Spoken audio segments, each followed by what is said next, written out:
Boa tarde a todos.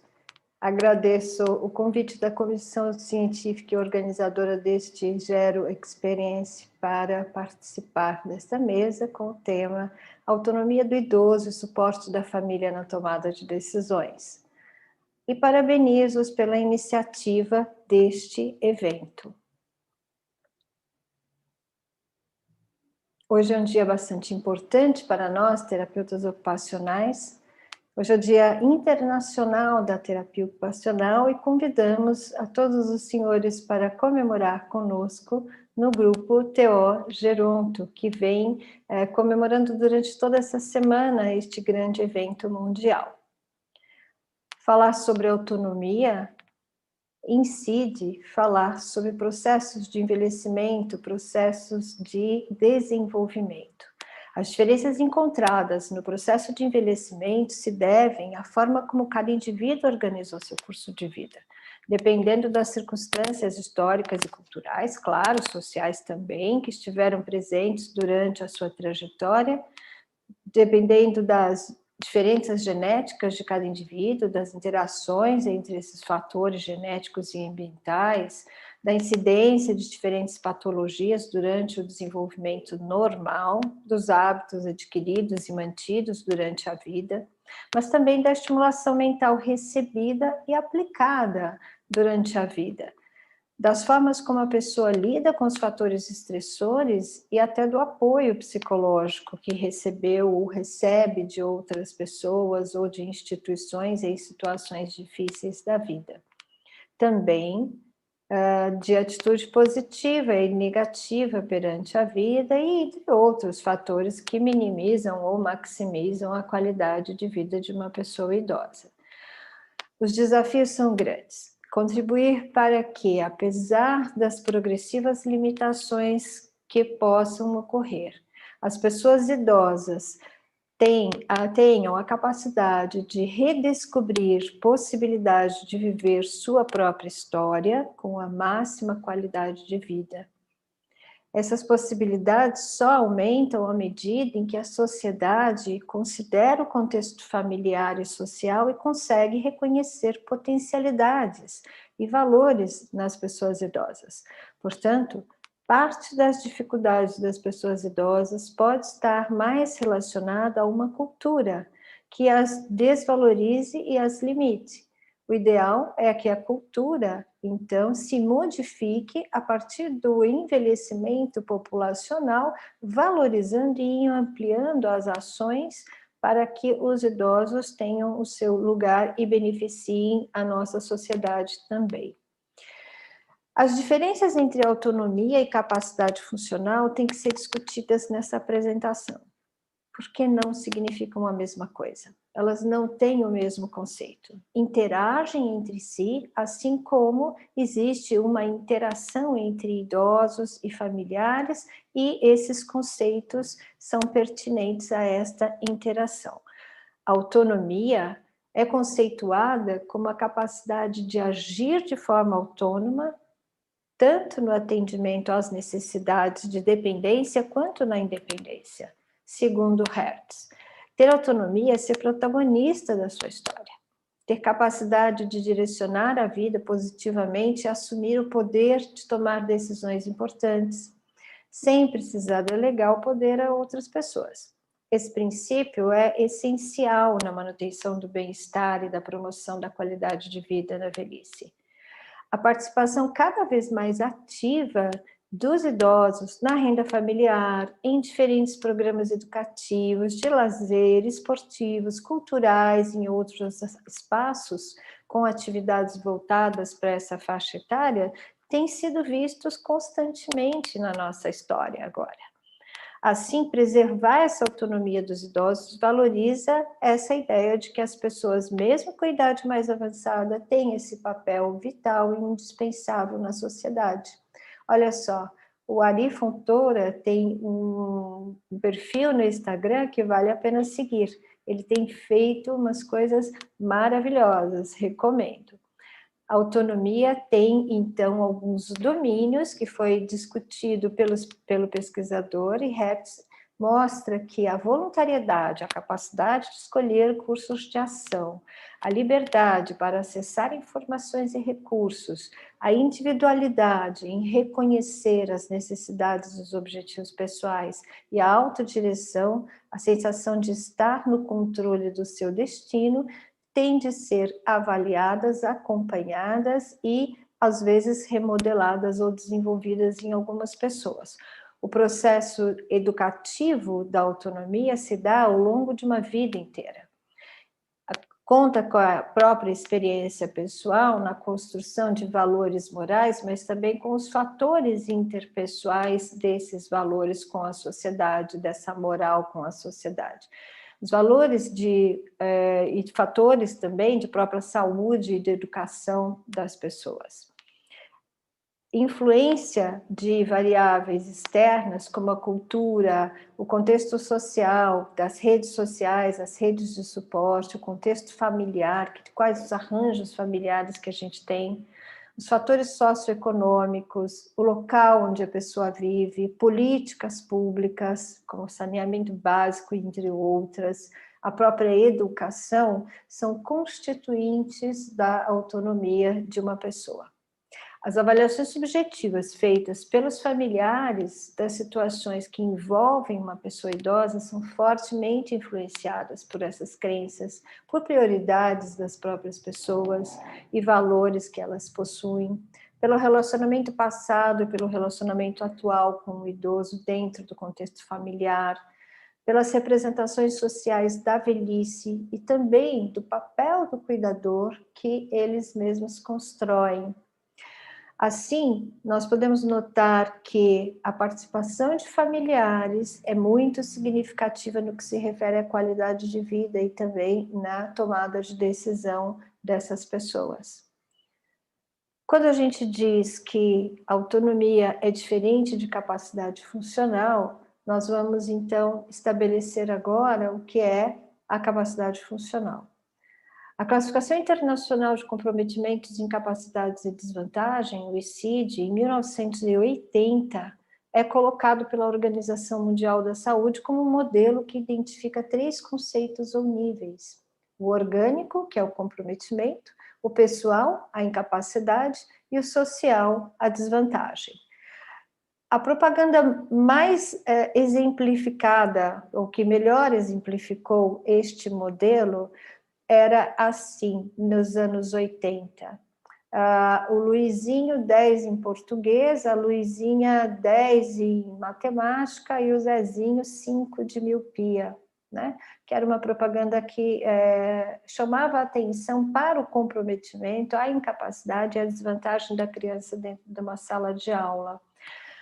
Seguido a este modelo, a Organização Mundial da Saúde, nos anos 90, já no começo dos anos 90, incorpora o modelo biopsicossocial numa síntese dessas abordagens médicas e sociais, mas da incapacidade. A pessoa estava ainda longe de ser incluída dentro desses modelos.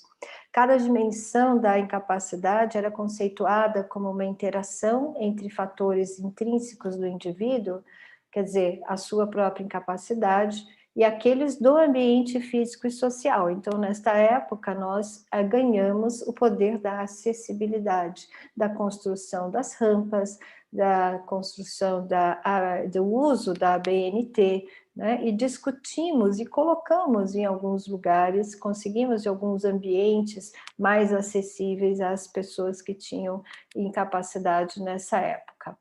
A evolução da Organização Mundial da Saúde foi em 2000, quando faz realmente a classificação internacional da funcionalidade, trocando o tema incapacidade pela funcionalidade. Quer dizer, vamos a partir de agora fazer o registro do estado funcional dessas pessoas, uniformizando uma linguagem, então, internacional, o que é bastante interessante, porque nós, terapeutas ocupacionais, ansiávamos por isso. Nós trabalhamos com a capacidade remanescente das pessoas para inseri-las, para incluí-las, para torná-las mais positivas, né? E com uma melhor qualidade de vida.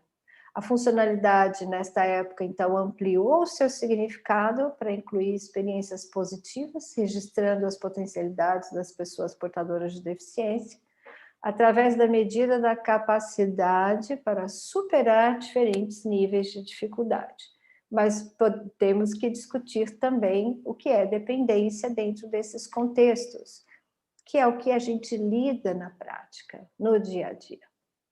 A dependência é evidenciada, segundo Baltz, em 3 dimensões. A física, que é relacionada à falta da capacidade funcional para realizar as atividades básicas e instrumentais da vida diária, aquelas como tomar banho, cuidar da aparência, se alimentar e fazer compra, que todos nós conhecemos muito bem, não é? A dependência estruturada, que só vamos conhecer de perto quando ela é relacionada à perda de um papel produtivo dentro da sociedade ou dentro da família, ou gerada pela perda do trabalho ou pela perda ou pela aposentadoria, e a perda comportamental, embutida culturalmente na sociedade, e não depende da competência do idoso em realizar uma atividade, uma tarefa, mas sim da expectativa das outras pessoas em relação ao idoso, se o idoso é capaz de fazer, e das oportunidades dadas a ele para essa pessoa, né? Por essas pessoas. Esse último tipo de dependência normalmente é caracterizada por um ambiente superprotetor, que estimula a dependência do idoso, onde os familiares acabam fazendo as coisas por ele, ainda que ele seja capaz de fazer sozinho ou com pouca ajuda. Aqui, outros problemas acontecem, a infantilização e assim por diante. A dependência tem diversos domínios, segundo Neri, Anita Neri, né, que afirma que a dependência de um idoso pode estar relacionada, além do físico, por exemplo, à forma de obtenção da informação, que possam auxiliar em tomadas de decisões para o idoso e para a sua família, ou na utilização de recursos disponíveis na sociedade para melhorar a sua qualidade de vida, recursos, equipamentos disponíveis de saúde ou sociais ou culturais, e também equipamentos tecnológicos. Pode também estar relacionado à necessidade de ajuda na realização de atividades práticas que ocorrem fora do ambiente doméstico, como compra de roupas, alimentos, utensílios, né, pagamentos, deslocamento de um lugar para o outro, etc. E, além disso, pode ser funcional, está realmente associada a um déficit funcional que resulta na necessidade de ajuda em diferentes graus e dimensões, dependendo do grau de comprometimento. Esse estudo nos traz uma revisão sistemática de literatura, apontando alguns resultados de vários estudos feitos no mundo, que são poucos, gente, não tem muito estudo a respeito, não, de autonomia do idoso. Um tema que nós precisamos explorar mais, com certeza. Olha só que interessante, os idosos viúvos ou na convivência com filhos, se comportam diferente daqueles casados, né? Esses primeiros buscam frequentemente aconselhamento para tomar decisões, permitindo que às vezes outros decidam por eles. O que é diferente quando são casados, pois as decisões tendem a ser compartilhadas, né?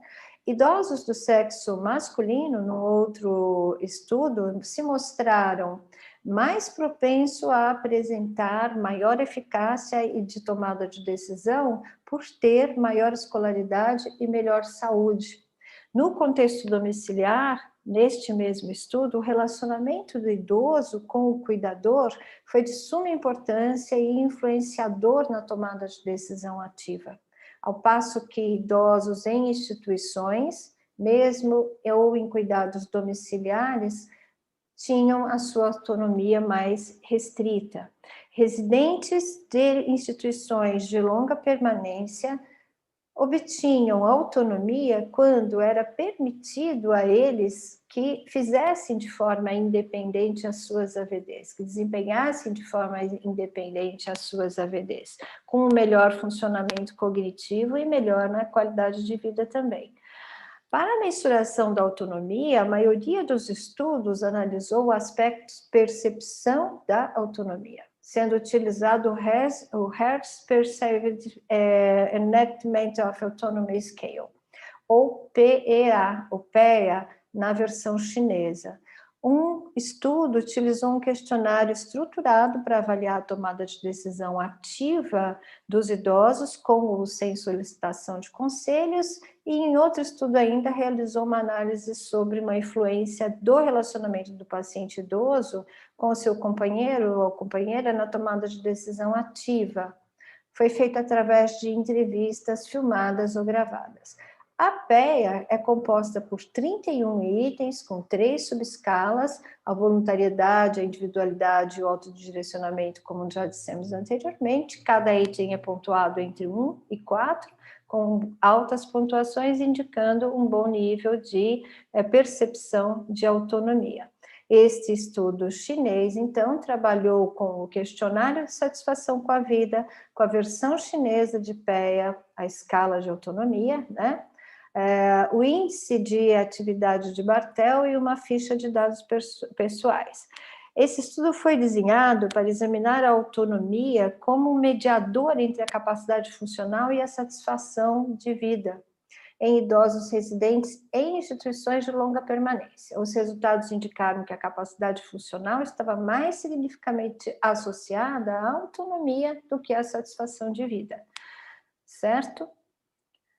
Ainda, outros estudos citados nesse primeiro estudo da China são bem interessantes da gente trabalhar aqui, e encontraram associações também entre o declínio do desempenho em AVDs, como tomar banho, caminhar, preparar refeições, e a institucionalização de idosos.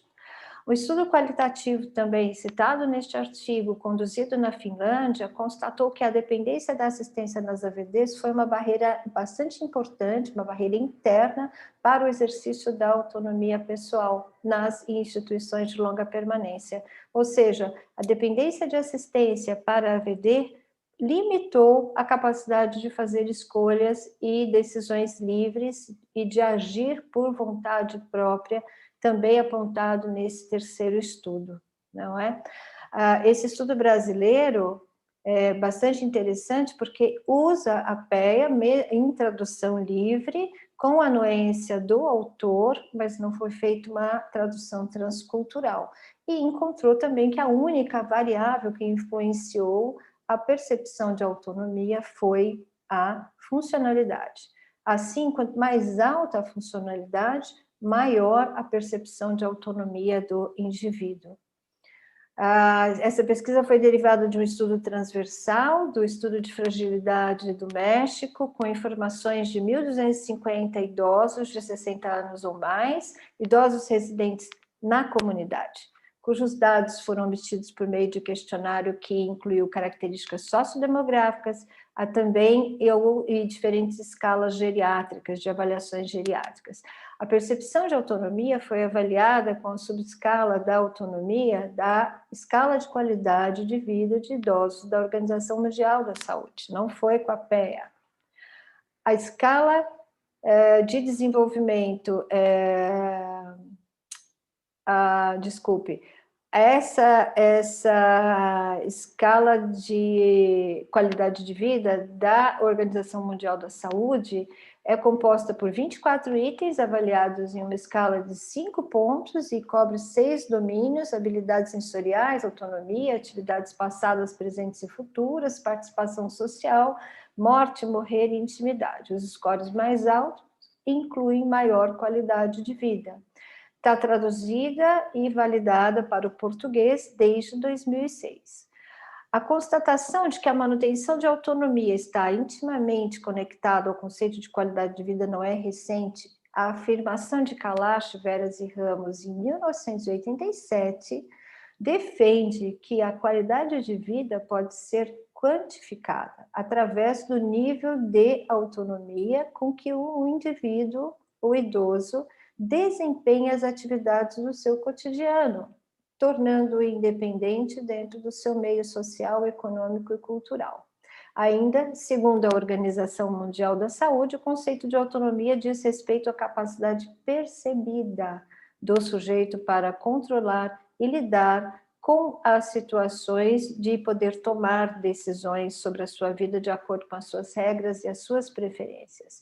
Então, um dos maiores desafios que nós encontramos perante o envelhecimento de uma população, como o que está acontecendo agora, é o de manutenção da capacidade funcional do idoso, de modo que ele seja autônomo e independente pelo máximo de tempo possível. Nos estudos sobre fatores interpessoais em relação às dificuldades de relacionamento entre idosos e seus familiares, a Zimmermann aponta que durante o trabalho com idosos observou a existência de alguns problemas comuns que tornam difícil a convivência familiar quando os membros da família não encontram estratégias para lidar com a situação de dependência do idoso. Entre os 151 problemas interpessoais destacados por essa autora estão as dificuldades dos membros da família em entender como os idosos pensam e sentem, a falta de comunicação entre o idoso e os outros membros da família, a depressão na velhice, o excesso de medicamentos e casos de hipocondria que requerem uma exigência muito maior da família para atender às necessidades dessa pessoa idosa, a superproteção por parte da família em relação ao idoso, que pode aumentar a dependência ainda dos mesmos, um processo demencial envolvendo problemas de memória e confusão mental por parte do idoso, dificulta imensamente o processo de comunicação. E dificuldades para lidar com a morte, tanto por parte do idoso quanto de outros familiares. Pensar a capacidade funcional e a autonomia dentro da terapia ocupacional significa fazer uma prescrição de atividades, significa ocupar, pensando na ciência ocupacional humana, incluir os idosos em atividades do dia a dia, por mais simples que sejam, ajudam a ambos, o familiar e o idoso, e os incentiva a manter uma rotina mais ativa. A rotina diária tem que ser pensada de forma individualizada e segundo a ética profissional de cada área profissional. A nossa, de terapeutas ocupacionais, é de prescrever atividades e somente ao terapeuta ocupacional cabe esta função. Eu estou dizendo isso porque agora com a pandemia se tornou uma normalidade, todo mundo entender de atividades, todo mundo indicar atividades e todo mundo saber o que é rotina, né? Não é bem assim, existe um profissional para isso, então chame o terapeuta ocupacional. Faz parte desse processo a educação dos familiares do idoso para a capacidade funcional e o comprometimento funcional também. Portanto, inserir o idoso novamente na sociedade, na família, como um ser capaz de analisar, compreender e resolver, é necessário que haja o desenvolvimento e a educação de uma visão que reconsidere o papel ocupacional desse indivíduo, dessa pessoa no convívio social, bem como sua trajetória de vida, hobbies, gostos, vocação e experiências ocupacionais, sem destituir os seus interesses.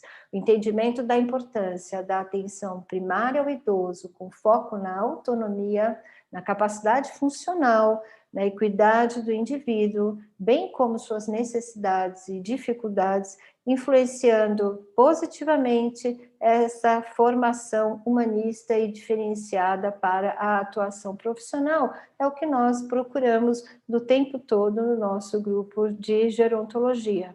E, por fim, eu quero deixar para vocês uma orientação para não institucionalizar o comportamento.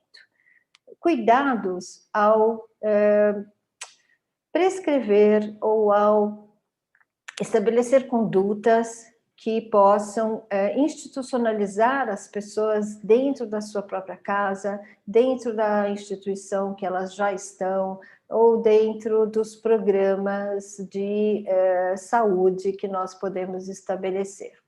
Muito obrigada pela sua atenção.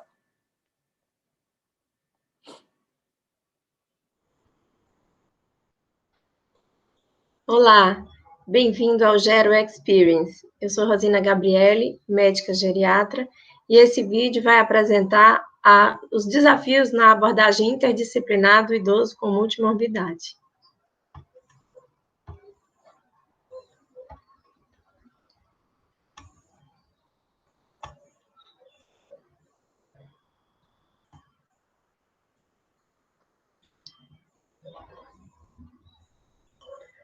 O envelhecimento populacional tem sido amplamente discutido nas últimas décadas. O gráfico apresenta o crescimento da população idosa nos últimos 200 anos. Em 1850, os idosos já representavam 10% da população na França e foram necessários 150 anos para que esta proporção chegasse aos 20%. Foi somente após a segunda metade do século XX que esse fenômeno foi observado nos Estados Unidos, Brasil e Índia. Em 2010, os idosos brasileiros representavam 10% da população. No gráfico é possível observar que esta proporção vai dobrar no intervalo de apenas 25 anos. Além do aumento na proporção de idosos, houve elevação da expectativa de vida média do brasileiro. No Ceará, em 2017, a expectativa de vida média era em torno de 74 anos de idade. Para conhecer a condição de saúde do idoso brasileiro, foi incluído na Pesquisa Nacional de Amostra por Domicílios do IBGE a avaliação autodeclarada de limitação funcional. Naquele ano, 30% dos idosos entre 60 e 69 anos apresentaram dificuldade para realizar o autocuidado. Entre os idosos com 80 anos e mais, a proporção de pessoas com limitação funcional foi maior que 60%. Segundo a mesma pesquisa, 70% dos idosos declararam alguma doença crônica degenerativa. As mais prevalentes foram hipertensão arterial, com 53%, e diabetes mellitus, com 13%. Se não houver uma mudança na condição de saúde da população idosa brasileira nos próximos 10 anos, teremos um grande aumento na demanda por serviços de saúde para atender às necessidades dessa população. Em uma década, idosos com 80 anos ou mais vão representar 3% da população brasileira, e os idosos serão 17% da população no estado do Ceará. Para discutir o manejo interdisciplinar em idosos com multimorbidade, precisamos esclarecer algumas definições. Multimorbidade é a coexistência de duas ou mais doenças crônicas em uma mesma pessoa. Esse problema tende a ser mais prevalente e mais complexo quanto maior a idade e maiores as dificuldades socioeconômicas da população. Esse gráfico representa os problemas de saúde de um mesmo indivíduo e a interação mútua, ou mesmo o agravamento de problemas coexistentes. As setas verdes representam a interação entre os problemas e as setas em vermelho indicam os agravos que acentuam outros problemas. Na abordagem multiprofissional, os problemas de saúde são considerados individualmente e as prioridades são tratadas por diferentes profissionais, médicos de especialidades, cardiologistas, geriatras, reumatologistas e profissionais da equipe multi, enfermeiros, fisioterapeutas, terapeutas ocupacionais, nutricionistas, fonoaudiólogos, psicólogos, dentistas e assistentes sociais. Todos vão atuar separadamente, o que dificulta a integração dos profissionais e aumenta as chances de ocorrer sobreposição no tratamento, polifarmácia e interação medicamentosa. Na abordagem interdisciplinar, o conhecimento técnico, ele não se difunde apenas em direção à pessoa assistida, mas ele ocorre também em relação aos outros profissionais, com o intuito de incrementar o somatório de conhecimentos desse grupo. A abordagem interdisciplinar permite decisões compartilhadas, permite ainda o planejamento de terapias integradas e individualizadas, garantindo maior adesão ao tratamento e, consequentemente, melhores resultados. Para definir o plano terapêutico do paciente com multimorbidade, é necessária a avaliação multidimensional, que é o processo diagnóstico frequentemente interdisciplinar, planejado para abordagem de problemas médicos, psicossociais e funcionais da pessoa idosa. A avaliação multidimensional tem o objetivo de desenvolver o plano amplo de tratamento e um acompanhamento a longo prazo. A avaliação geriátrica ampla é o coração da geriatria. Esse procedimento da especialidade foi inserido na classificação brasileira hierarquizada de procedimentos médicos. Ao final da avaliação geriátrica global, é possível definir a capacidade intrínseca e a capacidade funcional do idoso. Capacidade intrínseca é a soma de todas as capacidades físicas e mentais de uma pessoa em um dado momento. E a capacidade funcional representa a interação entre o indivíduo e o seu ambiente. São aqueles atributos relacionados à saúde que possibilitam bem-estar e qualidade de vida na idade avançada. Ao final da avaliação geriátrica global, é possível elaborar um plano terapêutico mais adequado. E para elaborar esse plano, a comunicação, identificando as prioridades e preferências do idoso nesse tratamento. As decisões têm que ser individualizadas e compartilhadas com o paciente e seus familiares. A negociação participativa alinha as diferentes perspectivas, tanto dos diferentes profissionais, quanto das escolhas dos pacientes, cuidadores e familiares. Voltamos à figura que representa o mapa de problemas de um paciente. As prioridades de tratamento definidas pelo idoso estão destacadas em amarelo, e estão em branco os outros problemas que, a princípio, devem ser contemplados no plano terapêutico. Em 2015, a Organização Mundial de Saúde publicou o Relatório Mundial de Envelhecimento e Saúde, que redefiniu a maneira de ver o envelhecimento saudável. O documento considerou a heterogeneidade da população idosa e destacou a relevância do curso de vida e da capacidade funcional na hora de decidir o plano terapêutico. Esse gráfico apresenta as mudanças nas prioridades no tratamento ao longo do curso de vida, a depender das capacidades intrínseca e funcional do idoso. Em idosos que apresentam uma capacidade alta e estável, saúde estável, é possível prevenir doenças crônicas e garantir a detecção precoce e controle de agravos já estabelecidos. Quando a avaliação identifica um declínio na capacidade intrínseca do idoso, a prioridade é promover comportamentos que melhorem as suas habilidades, revertendo ou mitigando o declínio funcional. Quando a incapacidade é estabelecida, a prioridade é gerenciar doenças crônicas avançadas e garantir alívio dos sintomas e uma vida digna, aumentando a participação e a compensação das perdas. A avaliação geriátrica global dá ao especialista condições de definir as capacidades intrínseca e funcional do idoso. A avaliação multidimensional permite reconhecer as prioridades de tratamento e compreender as preferências dos pacientes, familiares e cuidadores. Após a comunicação dos diagnósticos e a decisão compartilhada, foram definidas as prioridades para o tratamento. Ao centro, nós temos obesidade, em amarelo, que era, a princípio, uma prioridade identificada pelo profissional de saúde, e em amarelo também a insuficiência venosa de membros inferiores e artroses, que eram as queixas principais do paciente idoso.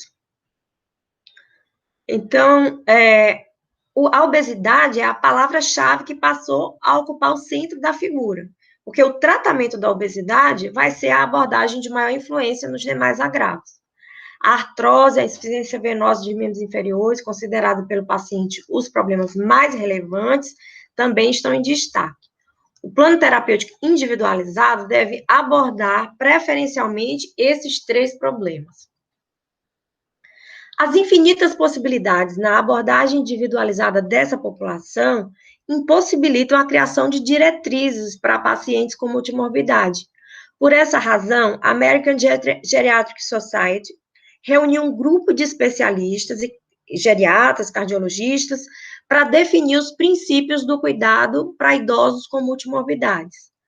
Para elaborar o plano terapêutico, o profissional deve conhecer e incorporar as preferências do paciente, da sua família e cuidadores, e reconhecer as limitações dos guidelines para essa população. Os pacientes com mais idade que apresentam multimorbidade são excluídos da maioria dos ensaios clínicos. As metas das diretrizes consideram os problemas de forma individualizada, além de as recomendações considerarem benefícios a médio e longo prazo. Benefícios estes que podem não estar adequados para os mais idosos ou para pacientes em cuidados paliativos. Os tratamentos devem levar em conta a trajetória de saúde, o prognóstico e a funcionalidade do idoso. Os profissionais devem considerar a complexidade e a variabilidade no tratamento indicados. São objetivos do plano terapêutico: otimizar benefícios, minimizar danos e aumentar a qualidade de vida dos idosos de maneira que seja viável tanto para o idoso quanto para os familiares. Deve ser avaliada a sobrecarga do cuidado e priorizar a qualidade de vida tanto dos pacientes quanto de familiares e cuidadores. A utilização dos serviços de saúde, como as consultas e hospitalizações, são muitas vezes estressores para os pacientes de mais idade e que devem ter avaliado o risco e o benefício de cada intervenção, por mais simples que ela pareça. Otimizar as metas nos guidelines, que são estabelecidas pelos guidelines, pode aumentar o estresse e a iatrogenia nessa população. Os profissionais de saúde, eles devem levar em conta o que mais importa para o idoso. Saber o que ele deseja e pode, ou não deseja e não pode fazer ou receber no seu tratamento. Os profissionais devem acolher o que o idoso mais deseja e saber a que ponto ele está disposto, o que ele está disposto a fazer para alcançar esses objetivos. A SBGG tem apresentado algumas iniciativas muito interessantes. Nós temos aqui 2 exemplos de tecnologias que foram desenvolvidas, né? Tem o Cartas na Mesa e o aplicativo Minhas Vontades. O Cartas na Mesa é um jogo desenvolvido para trabalhar de forma lúdica a comunicação, a fim de iniciar a conversa sobre diretivas antecipadas de vontade. E o aplicativo Minhas Vontades, o que importa no final, é disponibilizado gratuitamente e nele o paciente segue um passo a passo para elaborar suas diretivas antecipadas de vontade.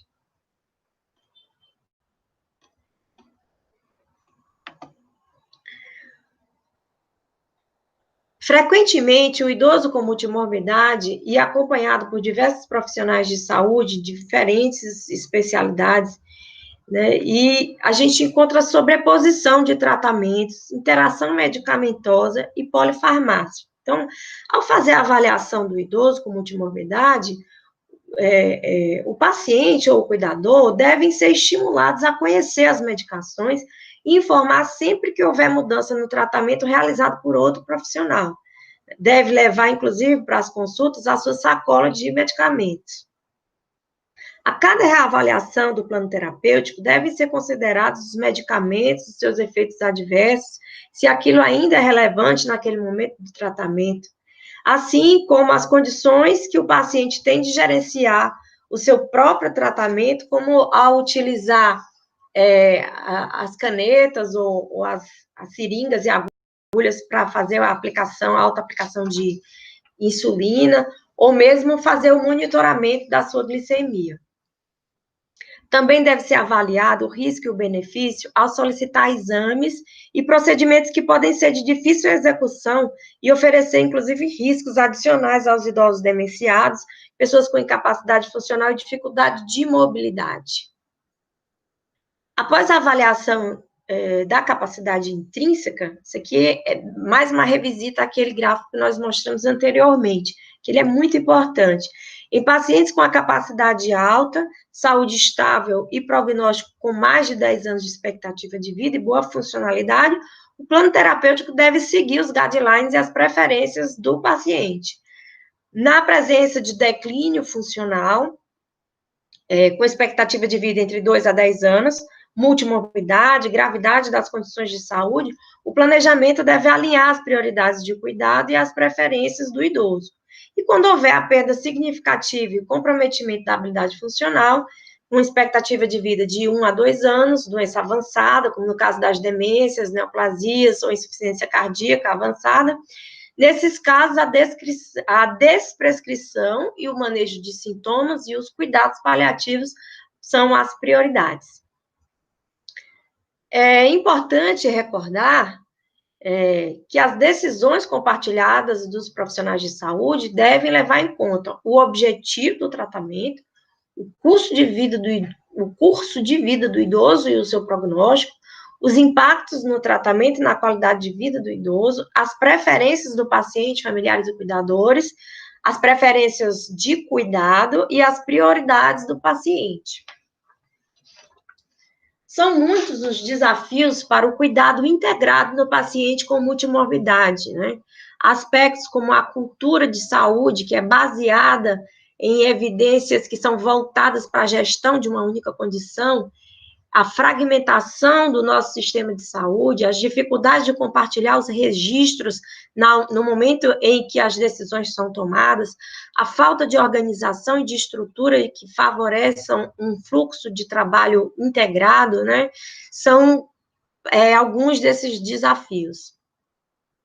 Possíveis soluções estão na produção científica de ensaios clínicos para os idosos com mais idade e pessoas com multimorbidade, envolver pacientes e familiares na tomada de decisão, criar incentivos financeiros que valorizem essa nova forma de pensar a saúde, onde as recomendações estão centradas na pessoa e o planejamento das ações é feito de uma forma integrada.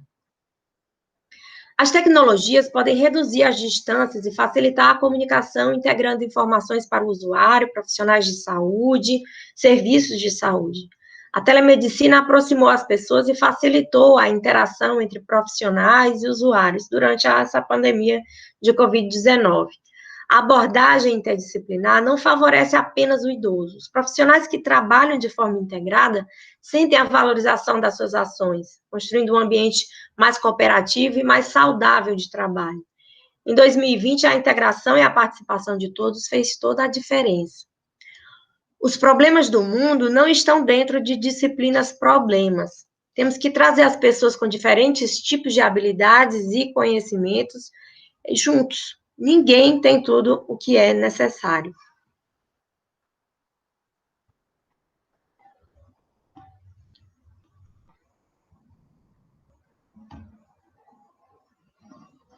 Obrigada.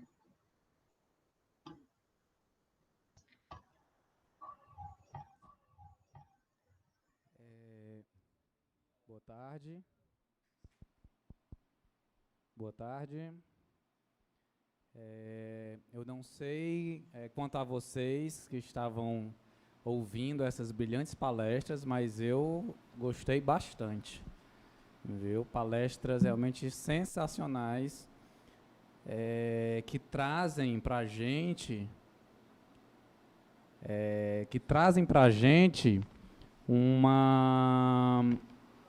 mostram a real necessidade, né, da gente se preocupar com esse idoso, de colocar esse idoso no centro do cuidado, mas, ao mesmo tempo, pela fala, né, de cada uma das 3 professoras, nós vemos um grande desafio também à nossa frente, né? É um desafio porque temos que vencer uma cultura, né, trabalharmos toda uma cultura existente. Nós temos que vencer o modelo biomédico existente, precisa haver uma mudança de paradigma para realmente a gente implementar um cuidado que tenha a pessoa no centro. E quando a gente pensa no idoso em particular, a gente vê um enorme desafio, né, pela frente, por tudo isso que foi falado. Cenários de cuidados diversos, uma população extremamente heterogênea, a questão do idoso com multimorbidade, trazido aí pela professora Rosina, com muitos profissionais envolvidos no seu cuidado, de especialidades diferentes, né, de áreas de atuação diferentes e, às vezes, de uma forma fragmentada, que a gente bem sabe. Idosos que têm graus de autonomia e graus de funcionalidade também bem diferentes, né? Como foi trazido pela professora Viviane, e com um entorno afetivo, né? Com vários atores envolvidos nesse cuidado. Não é só o idoso, né? Ele traz a família, ele traz o cuidador, né? E a gente, como profissional que atua na geriatria e na gerontologia, a gente entende realmente a importância desse tema, né? Eu acho que foi muito enriquecedor as palavras de todas vocês, então agradeço por terem aceitado ao convite da comissão, tá certo? E nós vamos abrir, nós temos alguns minutinhos agora, tá? Para trazermos alguma dúvida, alguma pergunta aí dos ouvintes para esse debate. Vou passar aqui a fala para a Silvana, para ela complementar os comentários, mas parabéns e muito obrigado, viu? Foi sensacional. Isso mesmo, a gente tem que parabenizar mesmo. Eu estou muito feliz por ter uma colega terapeuta ocupacional aqui, fazendo um papel muito bonito, Viviane. E Eda, você foi maravilhosa. O cuidado centrado no idoso, na pessoa idosa, ele participando das decisões, isso aí é complicado, às vezes, porque a família, quando o idoso não pode decidir por ele mesmo, a família, às vezes, tem um pensar diferente, né? O que é melhor para o idoso, às vezes, não é o melhor para a família. E a gente tem que lidar com isso o tempo todo. Então, eu acho que isso é bem importante, a gente pensar que o nosso paciente que é o centro do nosso tratamento, e ele é quem tem que tomar as decisões, e a gente tem que mostrar para a família aquilo que é melhor, realmente. Viviane, falando sobre funcionalidade, sobre autonomia, todas as coisas que a gente sabe que tudo é construído durante o curso de vida. A gente tem que habilitar uma criança a se tornar autônoma, e aquela criança que vai se tornando uma pessoa autônoma durante toda a sua vida, ela tem uma possibilidade maior de se tornar um idoso autônomo por mais tempo. É claro que a família influencia muito, é claro que o cuidador também influencia muito, e a gente tem que entender que tudo isso depende de um conjunto de ações e reações, certo? Rosina, parabéns, Rosina, você foi maravilhosa como sempre. E tratar de um idoso com multicomorbidades realmente é um trabalho muito complicado. E só a gente mesmo que se dedica à geriatria e à gerontologia sabe como isso é difícil e como isso também é instigante, não é? Como isso faz com que a gente se apaixone cada vez mais por aquilo que a gente escolheu como nossa profissão, como nosso motivo de vida. Muito obrigado, vocês foram maravilhosas mesmo. A gente soube aqui que o nosso áudio não estava muito bom no começo, então a gente vai novamente agradecer a presença de todos, agradecer também os nossos patrocinadores, Abbott, Axé, Amgen, Apsen, Bayer, Cristália, Danone, Grupo São Carlos Medicina e Saúde, Nestlé, Novartis, Pós-Unifor, Sandoz, Sicredi, Terça da Serra. Gente, muito obrigada mesmo. Vocês fiquem aí, que agora a gente vai começar com as perguntas. Nós temos um tempo, né, já por conta de uma sequência de pequenos atrasos aí desde o início da nossa programação, mas a gente ainda está dentro do horário e a gente vai ter tempo para formular uma pergunta. Eu vou vou repassar para vocês perguntas que chegaram através aí das redes sociais, tá certo? Vou fazer uma pergunta ampla e deixo cada uma das três à vontade para responder, tá certo? Perguntas difíceis. Uma delas é relacionado à aula que a professora Ieda trouxe, no sentido de como tornar realidade esse cuidado centrado na pessoa idosa para o cenário de um ILPI, né? Você trouxe alguns pontos importantes na sua apresentação. Gostaria que você comentasse um pouquinho aí sobre essa pergunta aí de um dos ouvintes. Posso falar já? Você? Pode falar. Pode ser? O que eu trouxe foi justamente um trabalho que é desenvolvido na Espanha em diferentes instituições de longa permanência. Então, este modelo de atenção, ele foi implementado em algumas instituições de longa permanência, em Valência, em outras cidades lá da Espanha, justamente para mudar o modelo de atenção, partindo do princípio que a instituição de longa permanência, ela é o que todos nós que trabalhamos com geriatria, gerontologia, sempre defendemos, mas nem sempre executamos, que a instituição de longa permanência é uma casa. Tá? Então, é uma casa onde a pessoa deve ser protagonista, ela reside lá.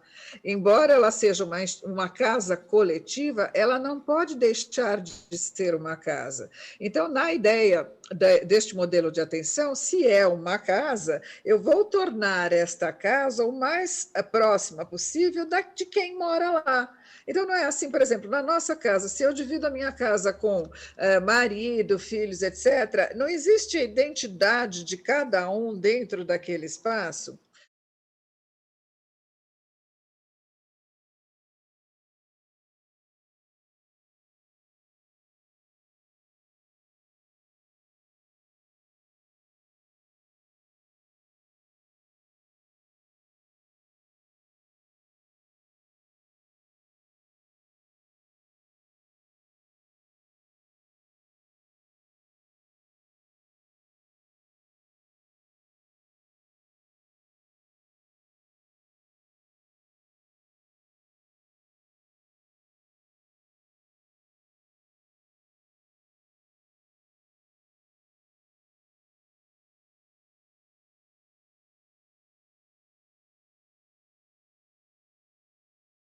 Então, eu sou enfermeira, eu trabalho com cuidado, eu sou médico, trabalho com diagnóstico terapia, eu sou TO, trabalho com atividade, rotinas, como muito bem a Viviane explicou. Parabéns, Viviane, pelo dia do terapeuta ocupacional, né? Então, todos nós, o dentista vai trabalhar com saúde bucal, o nutricionista vai trabalhar com nutrição, só que todas as expertises dos diferentes profissionais, elas precisam se juntar numa pessoa, porque é a pessoa que está precisando de todos nós. Nós não podemos fragmentar a pessoa e não podemos fragmentar o cuidado a ela destinado. Agora, para que possamos fazer isso, nós temos que mudar a nossa cabeça. Aí eu consigo implementar este cuidado em qualquer serviço, num serviço hospitalar, no serviço de atendimento domiciliar, no serviço ambulatorial ou numa instituição de longa permanência. É fácil? Não, porque eu vou ter que mudar uma vida de ensinamentos e uma vida de tradição e cultura. Mas o start disso é eu entender que o meu cuidado, seja ele com a expertise que for, só será realmente eficiente, eficaz e resolutivo na boa qualidade de vida de quem eu cuido, se ele for direcionado a ela e não a minha expertise. Então, eu preciso mudar o meu jeito de olhar para o que eu faço e de olhar para quem eu atendo. Não sei se respondi o que você colocou. Eu gostaria de fazer um comentário também.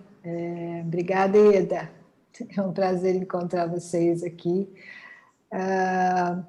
Vejam bem, a gente tem diferenças bem grandes entre instituições fora daqui e instituições aqui no Brasil, né? Grande parte das instituições de longa permanência, eu trabalhei anos a fio em instituições de longa permanência, são de 2/3 dos idosos extremamente dependentes, de alta dependência, não é?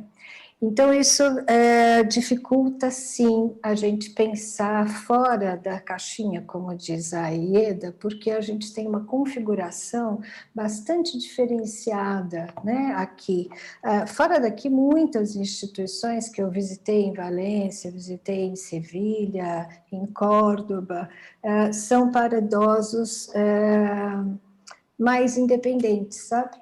Então, facilita você também trazer um modelo, né, para aquela cultura. Todos esses modelos têm que ser aculturados aqui no Brasil. De qualquer forma, eu quero contar para vocês de uma experiência quando eu montei a equipe de trabalho para o asilo, então asilo, não instituição de longa permanência, do Grupo Vida Barueri, né? E a proposta foi exatamente que essa equipe conseguisse fazer esta abordagem centrada em alguns, pelo menos em alguns dos idosos que estavam lá. A primeira coisa para começar numa abordagem centrada do cliente é a gente, de preferência, tentar ver quais essas avaliações que são usadas pela equipe, mas respeitando sim a expertise de cada pessoa, porque senão a gente, de cada profissional, porque senão a gente pode incorrer em impropriedades e também em iatrogenias. Quando outras pessoas tendem a fazer os serviços, né, de outros sem o conhecimento científico e a ética, costuma-se ter iatrogenias. Então, o que eu propus para as pessoas na época? O Grupo Vida Barueri era um grupo que tinha também uma estrutura fora do asilo, eles receberam um asilo de presente, foi assim, né? Receberam de presente da prefeitura, e eles tinham já grupos de idosos. Então, a primeira proposta é centrada na autonomia, na independência, naquelas pessoas, por que eles tinham que fazer atividades dentro do asilo? Por que eles tinham que ficar sentados lá para receber visita das crianças da escola para ver como é que é o velhinho sentado dentro do asilo? Por que eles tinham que ficar sentados lá esperando as senhoras de colar de pérolas maravilhosas chegarem oferecendo salgadinhos e docinhos para eles nas festinhas? Qual é o significado desta inclusão? Então, há maneiras diferentes da gente pensar este cuidado e agir especificamente dentro desse cuidado também nas instituições de longa permanência. E uma delas é quebrar esses muros institucionais, não é? Então, as atividades são programadas, e vamos esclarecer em relação às expertise para não dar confusão. Aqui no Brasil, quem é o profissional por lei responsável por prescrição de atividades, por fazer atividades, é só o terapeuta ocupacional. Se outro profissional fizer isso, ele está incorrendo em... É a mesma coisa de eu fazer um diagnóstico médico de receitar um remédio. Ora, veja, você pode tirar da sua bolsa um remédio para dor de cabeça e dar para o seu colega. Assim como você pode dizer para alguém, faça um bordado, é tão bom para você. Você sempre fez crochê, né? Falam que TO faz crochê. Então, uma coisa é você admitir e dar um remédio para alguém. Você não sabe se aquela pessoa tem pressão alta, que remédios que ela toma, o que ela faz, mas você medicou, né? Então, isso pode causar um problema de saúde de verdade. A mesma coisa acontece com as atividades. Elas também, sabe, provocam situações de lembranças, de recordação, de emocional nas pessoas, que depois não se sabe por que aquela pessoa com demência ficou daquele jeito, né? Frustração, tá? Isolamento. Então, a gente realmente precisa ter um cuidado entre o que é o cuidado centrado na pessoa, esse cuidado centrado na pessoa tende a vir hoje para as instituições, mas de verdade, gente, de verdade, nós precisamos repensar toda a nossa forma de agir dentro do sistema de saúde.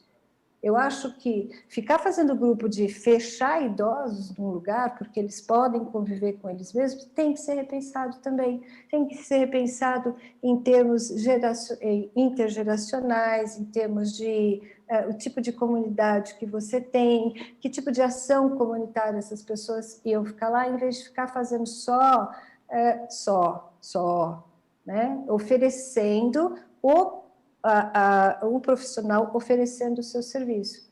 Eu acho que tem que ampliar mesmo essa visão. E isto é uma questão centrada no cliente, centrada na comunidade, tá? É assim que eu penso essa questão de saúde mesmo. Rosina, deixa eu falar. Eu vou compartilhar um pouco, dá para ouvir bem? Vou compartilhar aqui a experiência da gente. Eu sou professora de uma universidade privada em Fortaleza, e a gente tem um convênio com a instituição de longa permanência, né? Eu sou médica geriatra, e até eu terminar a faculdade, eu não tinha nem escutado falar o que era interdisciplinaridade. Fui ouvir o que era isso quando eu fui estudar gerontologia na especialização. Então, o que acontece dentro da nossa graduação? Cada estudante está ali fazendo a sua formação específica. Então, nem durante a graduação ele tem contato.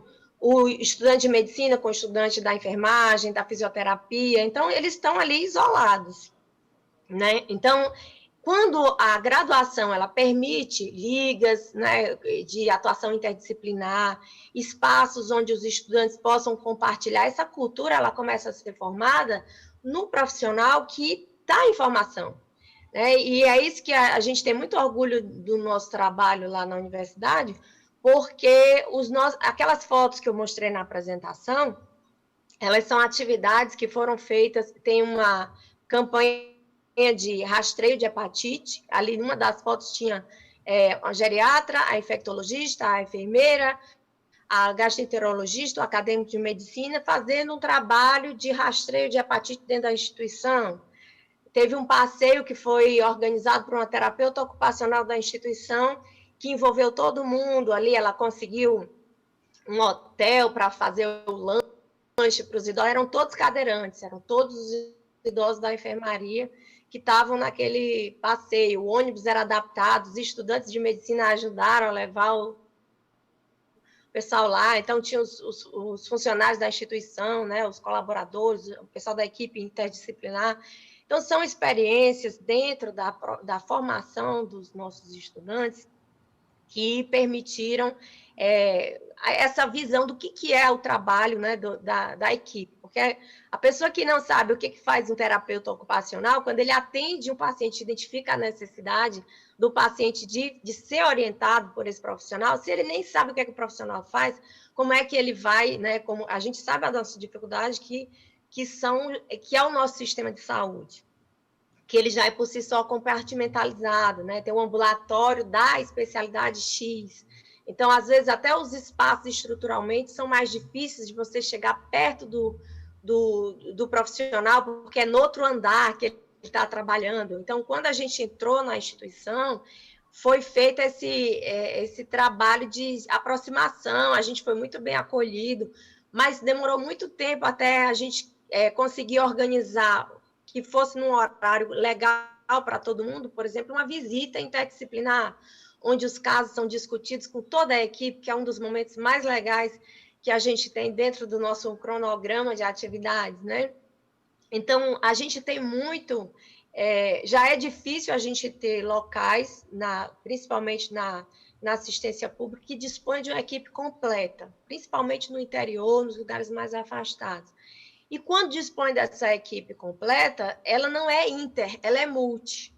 Então, o que vai fazer? Vai transformar um espaço multidisciplinar num espaço interdisciplinar.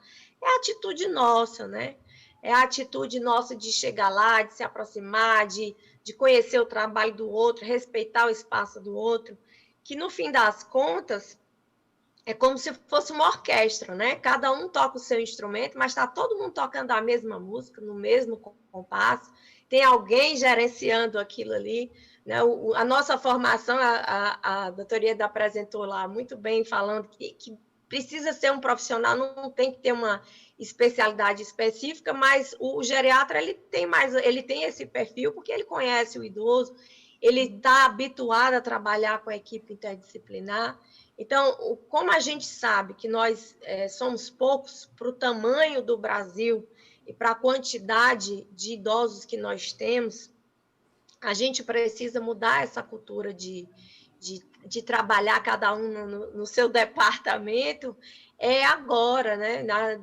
Dentro das graduações de de todas as formações da área de saúde. Eu gostei muito das apresentações, eu me senti assim integrada e fiquei muito feliz com o convite. O professor Vitor estava no passeio, que foi com os cadeirantes, lembra, Vitor? E eu fiquei assim muito feliz e muito honrada com o convite. Adorei. Parabéns aí às palestrantes. A gente que agradece, né, a todos vocês. E pelo horário, né, a gente encerra esse momento aqui de debate, né, e de discussão, que foi muito rico mesmo, né? Eu acho que foi de grande aprendizado. Nós vamos ter, né, a próxima atividade, antes do próximo bloco, vai ser um simpósio, tá certo? Nós agradecemos a presença de vocês. Obrigada. O link do simpósio, ele foi enviado, tá certo? É um link que precisa ser acessado por cada um, tá certo? Agora entre uma mesa e outra. E eu quero dizer para vocês que enviem perguntas para as próximas mesas, interajam quem está assistindo, porque é muito importante que você chegue até o palestrante, que ele possa entrar em contato com você e que ele possa saber quais são as suas dificuldades no seu trabalho, que ele possa lhe ajudar um pouquinho, que seja, né? Então, muito obrigada às três, foi maravilhoso, e esse fechamento, então, foi perfeito. A opinião de cada uma diante da atenção centrada à pessoa. Muito bom. Obrigada. Obrigado. Só uma correção, tá? Para a gente continuar. O link é só no final, no simpósio final. Agora a programação segue normalmente, tá certo? Por aqui mesmo.